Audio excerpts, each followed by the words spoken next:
Hi, and welcome to ADHD-Friendly. I am Patty. I am an ADHD and executive function coach, and my passion is finding ways to create ease and less friction in my life so that I can do more things and have more time to do the things that I really want to be doing. So I bring them here and share them with you in the hopes they might do a little bit of the same in your life.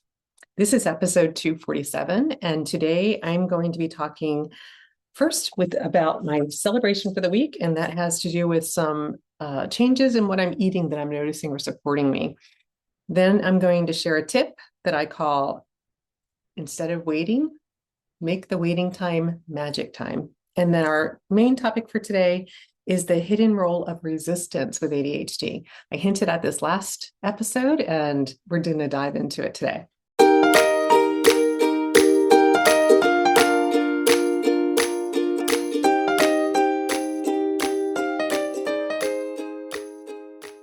All right, let's kick it off to my celebration. And that is that I have really noticed that the healthier eating that I did while we were on vacation has really been motivating to continue now that I'm home. And I'm starting to see benefits and feel benefits that are, again, creating that motivation to continue. So I just want to really highlight that for myself because it isn't something that I necessarily set out intentionally to do when I got back, but I just felt like, why would I let the last couple of weeks pattern drift back into kind of like snacking all the time? And it's just really impacting my energy and how I feel and how I even starting to feel like I'm looking in some of my clothes. So I'm enjoying that. Next, what I purchased this week. All right, this isn't a celebration at all. I definitely did some impulse spending. I bought some baseball cards for my husband. It is an early birthday present I got him, but they were $45.99. He's gotten totally into baseball cards in the last like 12 months. And I found a set on Costco that I know he'll love. I also bought a black summer dress that I intended to wear for this episode, but didn't end up happening because I'm recording it at a different time that I normally would because I'm still trying to catch up after my vacation. So that didn't happen, but it was on clearance. It was $7.97 on Costco as well. And the last thing I got also from Costco, this was my big kind of splurge Costco order. Since I was ordering him baseball cards, even now I'm feeling a little like, oh my gosh, but I did. I bought a 2-pack of Peanuts throw blankets. This thing, the yellow, oh my gosh. Like it's just one of those, kind of velvet throw plush blankets. I love the yellow so much. I don't need another throw blanket. I don't need a Peanuts blanket. This was totally an impulse buy, but I have to be honest, the color of it, the yellow, and the Peanuts characters are all around it. It just made me so happy looking at it. And now that I have it, I decided when I brought it in here to share it with you guys that I might just leave it in here as part of my podcast corner. It has a little thingy in it holding it together. And I might just kind of keep it here. Isn't that happy? Okay, now I'm kind of loving it even more. Oh my gosh, it's just such a yummy yellow. I love it so much. So it came as a 2-pack, and this is why I couldn't resist it, guys. $24.99 for 2 of these guys on Costco. And I know from my experience on Costco, they run out of versions that have peanuts in them. If I try to buy PJs or something, they'll still have like the Lilo and Stitch character or Mickey Mouse, but they won't have peanuts. So that was also what led to my impulsive buy there. Yeah. So I don't have a product of the week because I don't know. I just don't. I mean, I could say this, but I just opened it, but I do love it. But again, it is on Costco if it is something that you want to check out if you have a peanuts lover in your life. All right. On to my ADHD friendly tip for this week. And that is to turn waiting time into magic time. And I'm phrasing it this way because a lot of us with ADHD brain wiring really hate downtime. Like we hate the waiting. where we have to be doing something and there's nothing else we really can do. And we tend to scroll on our phone, like that kind of thing. And when those times that we have to wait and we're distracting ourselves that way, I invite you to think, what else could I be doing with this time? And I call that time magic time, because if I'm like at a doctor's office waiting to be called in, I can't go anywhere. So I can use the time scrolling on my phone, or I can use it for something else. And it's time that you can use to do little tasks. And sometimes if you have to wait a long time, large tasks that you might also otherwise struggle to do because there's no set time to do it and you're just looking for, oh yeah, I really need to get to that. Or because it's kind of really boring and you don't want to do it. So it's like an opportunity. So I think of these times as like, if I'm waiting in a doctor's office, maybe I'll read an article I've got queued up, but I haven't had time to read. If I'm getting my car serviced or the oil changed, I'll literally bring my laptop and I'll update my financial details. If I'm at an airport waiting to board a flight, that be there 2 hours early, where you're just like sitting around just waiting. Or if you're on the plane and yeah, I could like scroll and see if they have a movie I want to watch, or I can look at my phone, whatever. But I love to use that time to either like clean up my emails, just go through and delete all of the things I don't need to read that are just making that number of unread emails keep ticking up, up, up, up. Or one of my favorite things to do is to organize the photos on my phone and put them into folders and delete duplicates. I will not do that anytime except airports seem to be the time that I really embrace doing that. If you are sitting in carpool and you can't get out of the car, but you also aren't going to be moving for a while, or you're pumping gas and you just have a minute or two, I love to use that time to kind of tidy up the car, throw trash out, that kind of thing. Like I have like little like cleaning wipes in my glove compartment, and I'll just take them out and wipe down the dashboard and the armrests, or whatever, and I'll throw the trash out if I'm at the gas station, because I got to be there anyway. I got to wait for the car to finish filling up, so I'll just do that. If I have a service person coming up to the house, my example that happens a couple times a year is when I have the air conditioner or the HVAC serviced. They're going in and out. I don't feel like I can be out, kind of in my office doing something, because they typically have questions, and I feel like I need to be available. And when they're done, I need to pay them. So I'm kind of hanging around. So I'll organize or clean things. Like I'm great at cleaning like the kitchen sink, or I'm organizing a drawer or a cabinet that keeps me close by, but I would never do it ordinarily. So it's time I'm waiting for them to be done, but I'm getting things done I ordinarily wouldn't do. So these all magically feel easier during these wait times, which is why I call it magic time. So if this is something that you find is true for you, that starting is the hardest part for some of these things, when you're stuck waiting for something, think about it as a natural boundary being held, right? So if you're pumping gas, like you literally have maybe 2 minutes. So what can I do in 2 minutes? I can clean the window. I can empty the trash.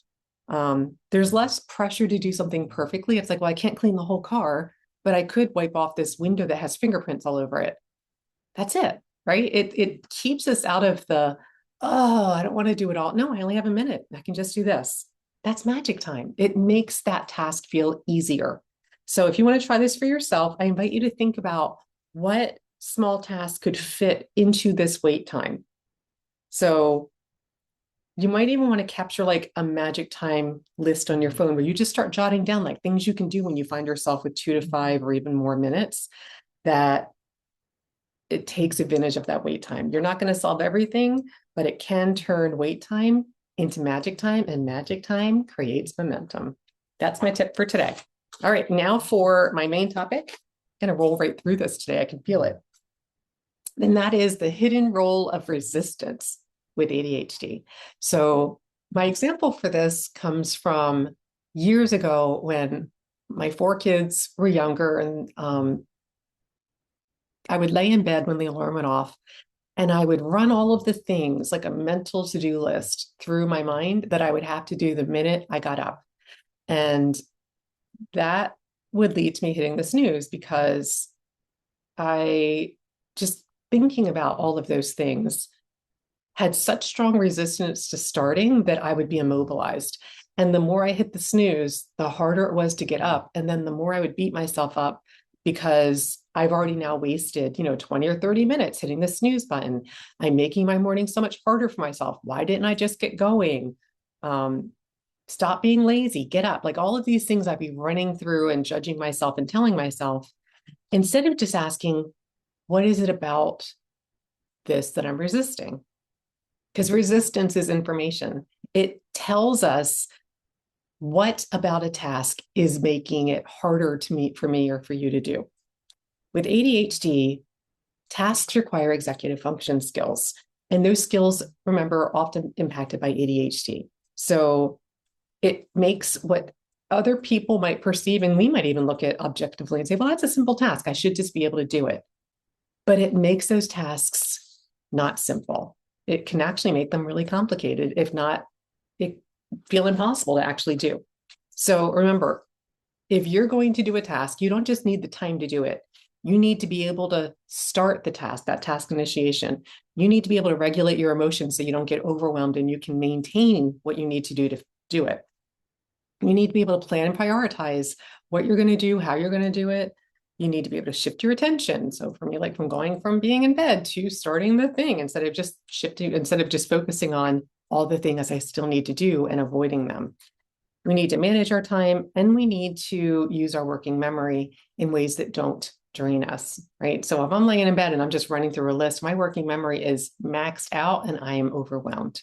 So when I was in bed immobilized, I can now look back at that and see I was not able to start that task initiation because my working memory was so taxed. So I just became absolutely overwhelmed, and laying in bed longer didn't help me. It didn't make it easier. I would lay there and like the tasks weren't hard, right? So like even now, like objectively, I can look at it and say, okay, like I needed to get up. I needed to go brush my teeth, wash my face, do my hair, put on my makeup, get dressed, get the kids up, walk the dogs, all of the things that you need to do in the morning. And I was so overwhelmed with the amount of decisions. And often it really was what am I going to wear today? What's the weather? All of the decisions that went into that would keep me kind of laying there the longest. And because I would lay there thinking all of these things and how long the list was, I literally was completely overwhelmed before I even started. I didn't even get out of bed and I was exhausted. My energy for the day was gone. Dr. Russell Barkley says, I love this, I'm going to read this. He says, ADHD is less about knowing what to do and more about the difficulty of doing what you know at the right time.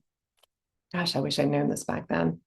Research shows that ADHD brains can perceive effort as disproportionately costly. So meaning we'll perceive the amount of effort something's going to take as taking more energy, more effort, more time than it is in reality going to take. And it makes low interest tasks feel much harder than they are. Remember that boredom factor. Boredom is like kryptonite to our brain. So this can make resistance feel physical. So this is one of those hidden costs of resistance. It feels heavy. It feels foggy. It makes it feel impossible to start.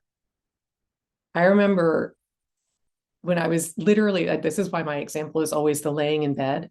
It's so visceral for me. I could put myself right there. I can remember the position I was in. I can remember hitting the snooze. I can remember the whole thing. And I would literally daydream about when I was a kid, I would watch reruns of the Jetsons cartoon.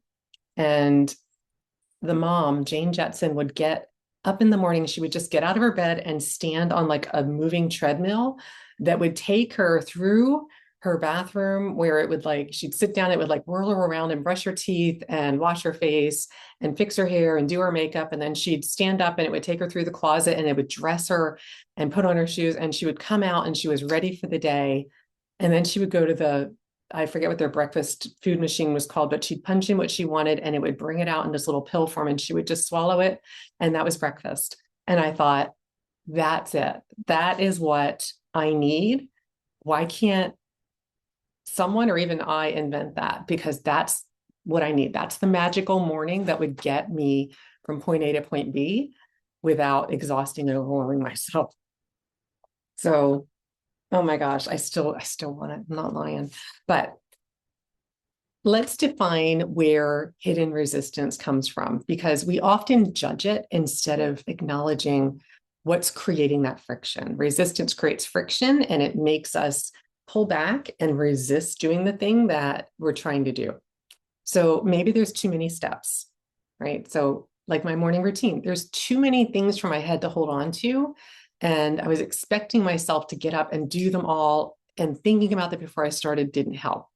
So it can be as simple as, if your hamper has a lid on it and taking that lid off to put clothes in feels too much, get rid of the lid. An open bin you could just throw things in is one less step. That reduces the friction. Another hidden area of resistance is an unclear starting point. So this comes up a lot with my college students, where they'll have a project, a group effort, something that they have to do that they have no idea what the first step is. And because they don't know where to start, they're immobilized and they resist it. So identifying the first step can get us through that resistance. If we feel emotional discomfort, so remember, if we're anticipating it's going to be stressful, it's going to be boring, we don't know how long it's going to take, or we don't know what the outcome will be. Or maybe we anticipate there might be some conflict with what we're trying to do, or there might even be shame attached. So we might feel badly that we haven't done it yet, which doesn't help. And then we'll avoid it more and we'll take longer to do it. Anyone? Like, this emotional swirl is just awful. So acknowledging, if you feel emotional discomfort, what is creating that resistance? If you're anticipating boredom, what would make it more interesting? If you're anticipating uncertainty, give yourself structure to frame it so that okay, if the answer is no, this is my next step. If it's going to take an unknown amount of time, let me make sure I have enough time so I'm not creating pressure that I'm going to have to hang up. Like, I always think about this if I'm calling like the cell phone company or the internet company, and you never know how long it's going to take. So it creates a lot of resistance. So it might be, okay, I'm going to do it when I have like an open enough time, keep them on speaker. I'm going to organize, something I can stop instantly if they come back on, and it's not going to irritate the crud out of me, or I'm not going to have to hang up before I get my answer. Maybe you have low energy or low capacity. Our brains will anticipate not having enough of that kind of cognitive fuel. So we'll resist things that exceed our capacity. So I always think of that as, if what we're trying to do requires this much fuel and we have this much, we have to level that out and either lower the expectation or fire up our brain to meet what we're trying to do. There's no creating it and just wishing it away. We have to acknowledge, I don't have the fuel for this, so I'm going to make it smaller. I'm going to find a way to fire up and get more fuel in my brain so I can do this. So that kind of leads us to resistance busters. So how to work with our brain to lower resistance so we can get things started with more ease. Number one is going back to where I started, and it's naming or defining the friction. So what am I resisting? What is it that is creating that feeling of resistance? And then number two is to shrink the first step. So I would think of this as making starting stupid small. Make it so small, it's ridiculous, so you can start. So for me, it might be just standing up. Like, literally stop thinking about all the things and just stand up. Get out of bed and stand up. That's it.